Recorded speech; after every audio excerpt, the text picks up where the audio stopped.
இதயம் தனி தந்த இறைவா துவங்கும் ஒளிதனையே எமக்கென்றும் அருள்வாய் துவங்கும் ஒளிதனையே எமக்கென்றும் அருள்வாய் துன்பம் சூட்டு சேவை செய்யவும் நலிவுற்றோர்க்கு நல்லன்பு காட்டவும் துன்பமுற்றோர்க்கு நல் சேவை செய்யவும் நலிவுற்றோர்க்கு நல்லன்பு காட்டவும் அமைதி நல்லமைதி எங்கும் நிலவ உழைப்போம் அமைதி நல்லமைதி எங்கும் நிலவ உழைப்போம் துவங்கும் ஒளிதனையே எமக்கென்றும் அருள்வாய்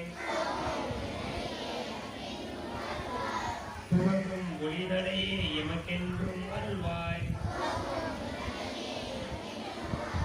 எமக்கென்றும் அருள்வாய் எமக்கென்றும் அருள்வாய்.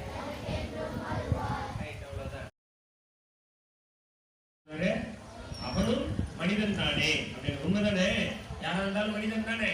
அப்ப அவர் அந்த வார்த்தையை சொன்ன உடனே அங்க இருந்தவங்க எல்லாருக்குமே என்ன ஆகுது, எல்லாருமே மனிதர்கள் தானே, மனிதர்கள் உயிர் தானே அப்படின்ட்டு இப்போ எல்லா போர் வீரர்களையும் அவங்க என்ன பண்றாங்க, அங்க இருந்து எடுத்துட்டு வந்து பக்கத்துல இருக்கிற சர்ச்சு, அதுக்கு பக்கத்துல இருக்கக்கூடிய இடங்கள்ல மருத்துவம் பார்க்கிறாங்க.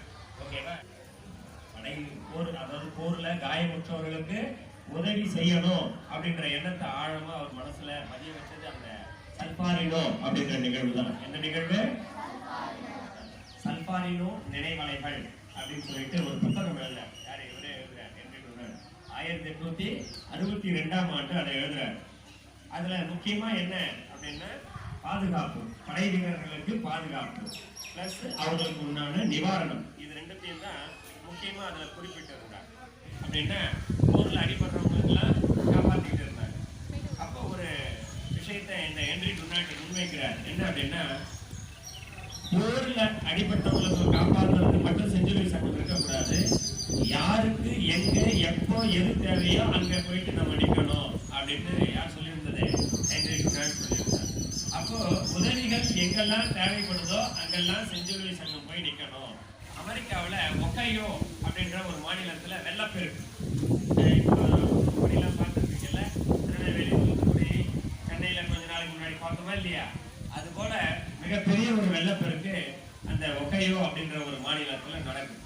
வெள்ளத்துல நிறைய அடிச்சுட்டு போயிடுது, நிறைய பேர் வீடுகளெல்லாம் இழந்துடுறாங்க. அப்போ உங்களை போல பள்ளி மாணவர்கள் 6 பேர், யாரு உங்களை போல பள்ளி மாணவர்கள் ஒரு 6 பேர், ஓகேவா, 6 சிறுவர்கள். அந்த 6 சிறுவர்கள் என்ன பண்றாங்க, ஒன்னா சேர்ந்து அவங்க சேர்த்து வச்சிருந்த பணத்தை கொண்டு வராங்க.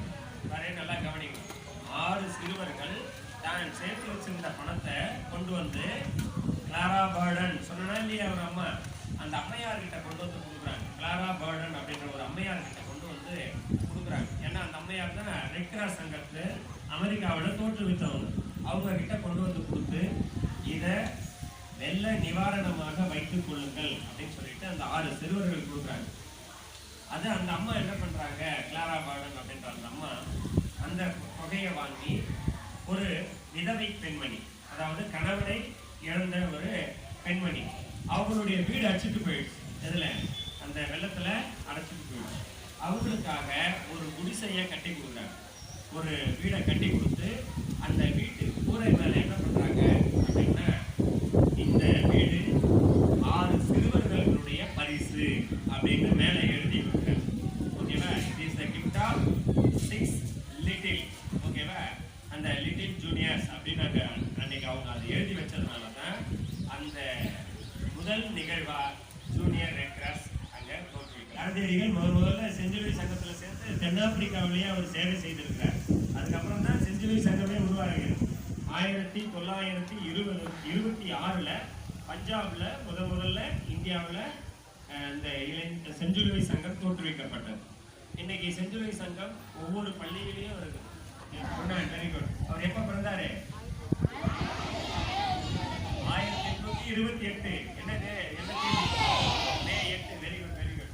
அவரு எந்த ஊர்ல போர் நடக்கிறத போய் பார்த்தாரு? எந்த இடத்துல? சல்பாரினோ. Very good. எங்க? சல்பாரினோ. ஓகேவா? எவ்வளவு பேர் அங்க அடிபட்டு இருந்தாங்க? ஓகே. இந்தியாவில் எப்போ ரெட் கிராஸ் தோற்றுவிக்கப்பட்டது? 1926.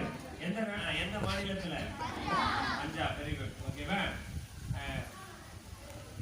முதல்ல ஜேஆர்சி உருவாக்குறதுக்கு காரணமான நிகழ்வு எது? ஆறு பிள்ளைங்க. Very good. ஆகவே அமெரிக்காவில் ஒக்கையோ அப்படின்ற ஒரு மாநிலத்துல வெள்ளப்பெருக்குல அடிச்சுட்டு போயிடவங்களுக்கு ஹெல்ப் பண்றதுக்காக அந்த 6 சிறுவர்கள் கொடுத்தாங்க. ஓகேவா? அதுதான் ஜேஆர்சி தோன்றுவதற்கு மிக முக்கியமான ஒரு காரணம்.